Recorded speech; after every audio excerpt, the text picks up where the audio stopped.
L'actualité des sports.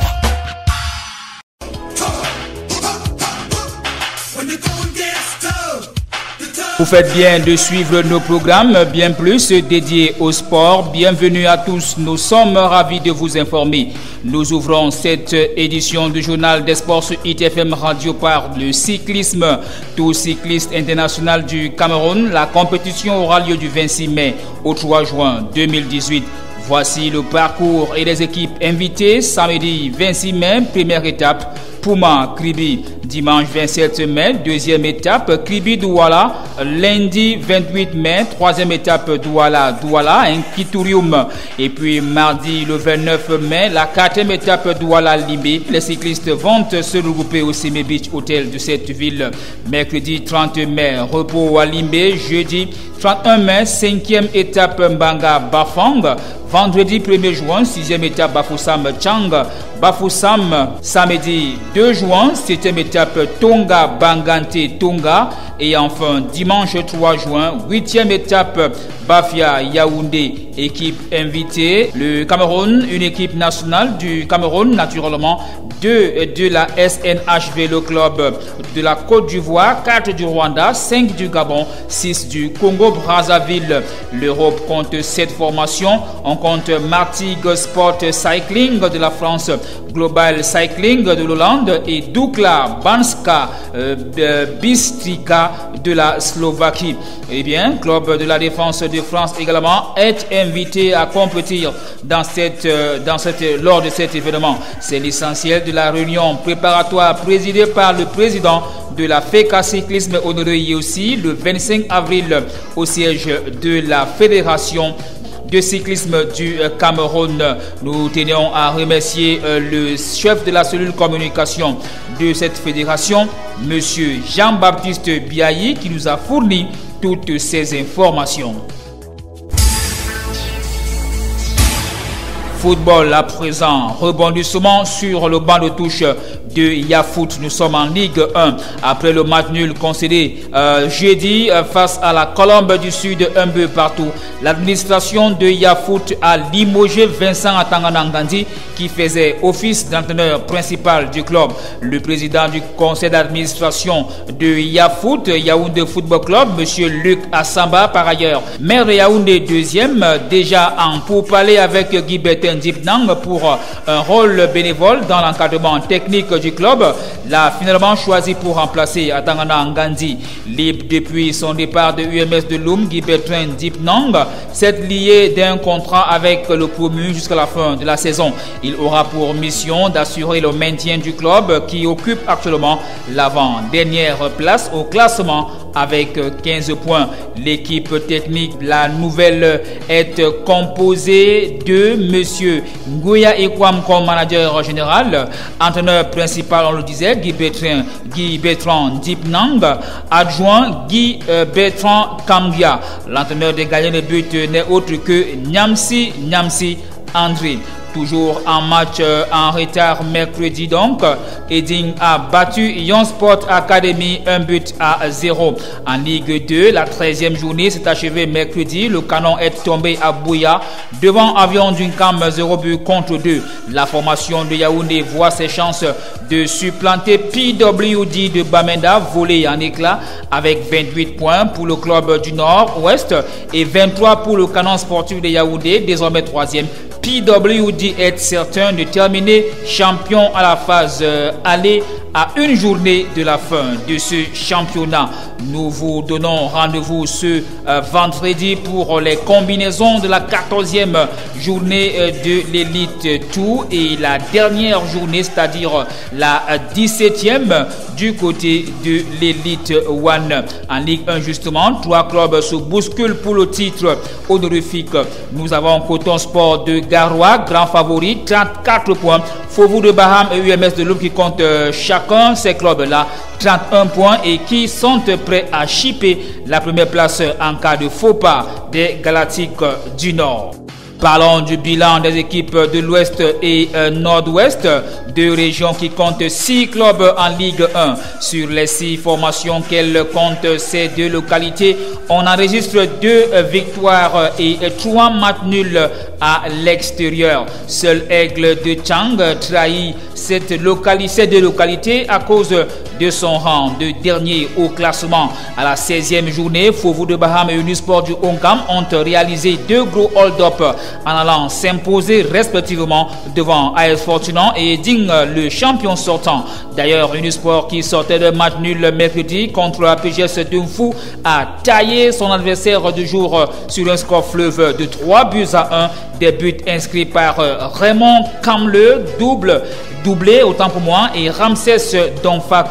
Le flambeau de l'Ouest peut remercier son attaquant Raymond Kamle, auteur d'un doublé, on le disait encore, d'une passe décisive. Un résultat qui séduit et qui sonne sans doute la révolte tant le club sortait d'une spirale de contre-performance en lignant match nul et défaite. L'autre belle opération de l'Ouest vient de Fovu de Baham, co-leader, co-deuxième autant pour moi, avec 31 points, où le club maintient sa position de grand favori à une journée de la fin de la phase aller. Young Sport Academy 5e également avec 25 points et Bamoutos de Mbouda 10e avec 19 points, n'ont toujours pas gagné. Opposé à Union, Yossa a fait jeu égal contre cette formation. On rappelle également que Yossa a été battu hier par l'équipe de Eding Sport de la Ligue, 1-0. De son côté, c'était dimanche dernier, Bamoutos de Mbouda avait fait jeu égal contre Feutu FC Ndiko Banjoun. L'équipe de Feutu, autant pour moi, reste donc 4e au classement. Ces 3 clubs n'ont pas réalisé l'exploit. Battu encore mercredi en match en retard, Young Sport a enregistré sa 4e défaite, on le disait, de la saison et reste bloqué avec 27 points, tout comme Aigle battu lundi à Garoua et qui occupe le dernier rang de ce classement. L'actualité internationale. Interclub, la Confédération africaine de football vérifie la conformité des sites d'accueil. À quelques jours du coup d'envoi de la phase de poule des 2 compétitions interclubs de la CAF, des missions d'inspection ont été envoyées pour valider les sites des matchs et les différentes installations. Cela fait suite à l'approbation du comité exécutif de la CAF lors de sa réunion du 10 janvier 2018 à Casablanca au Maroc d'organiser des visites d'inspection des sites des clubs qualifiés afin de s'assurer que les installations répondent aux normes minimales de la CAF. L'opération supervisée par les instructeurs chevronnés de la CAF a été enclenchée au début du mois d'avril 2018 pour la Ligue des champions Total et est encore en cours pour la Coupe de la Confédération Total, en mettant l'accent sur les éléments suivants: le stade principal de chaque équipe, autres sites de match dans le pays, terrain d'entraînement, hébergement. On parle ici des hôtels médicaux, les hôpitaux, les centres d'urgence, etc. C'est la première fois que de telles inspections ont été effectuées et le résultat a été positif. L'exercice consistait à s'assurer autant pour moi que les rencontres étaient hébergées dans des sites répondant aux exigences de base conformément aux règles d'agrément des clubs, en tenant compte des besoins de diffusion des médias et de la sécurité des supporters, explique le secrétaire général de la Confédération africaine de football, l'Égyptien Arm Fami. Et on rappelle que du côté du Cameroun, aucune formation n'est qualifiée dans ces 2 compétitions, à savoir la Ligue des champions et la Coupe de la CAF. Éliminatoire CAN Total Cameroun 2019, le Cameroun rencontre le Comore en septembre 2018. Logé dans le groupe B composé du Maroc, du Malawi et des Comores, le Cameroun va jouer contre les Comores, on le disait, en phase de groupe qui se déroule du vendredi 7 septembre au vendredi 10 septembre 2018. dans un stade à déterminer par la Confédération africaine de football.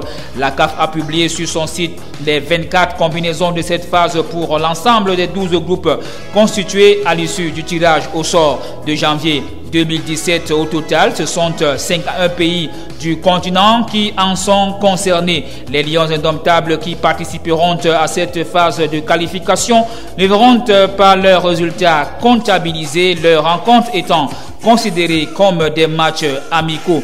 À l'issue des 6 journées qui se disputent depuis juin 2017 pour s'achever en novembre 2018, les vainqueurs et les 3 meilleurs deuxièmes des 2 groupes vont décrocher leur ticket pour la phase finale au Cameroun en juin et juillet 2019.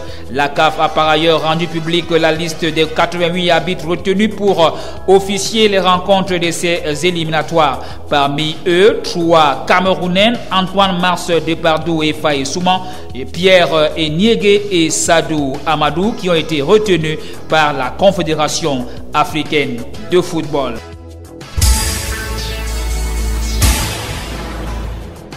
Et puis cette dernière information qui nous vient de la Guinée équatoriale, Gustavo Ndong, installé dans ses fonctions de président de la FEGIFOOT, c'est la Fédération guinéenne de football, porte à la tête de la Fédération équato-guinéenne de football le week-end dernier lors d'une assemblée élective générale.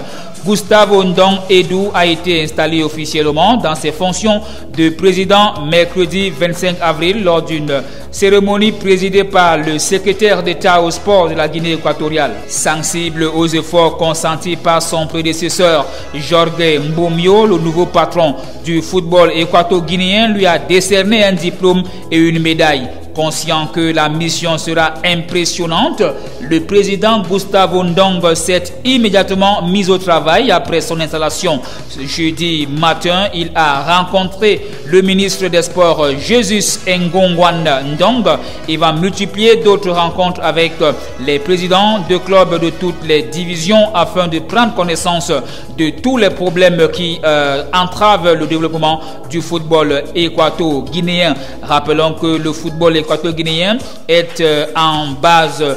Le football équato-guinéen ne se jouait pas depuis plusieurs mois à cause des problèmes au niveau de cette fédération. Maintenant que l'ordre est revenu, on espère qu'il va effectivement décoller comme c'est le cas dans plusieurs pays africains.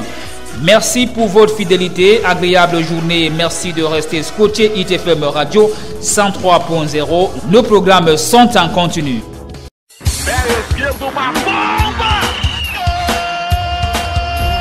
L'actualité des sports.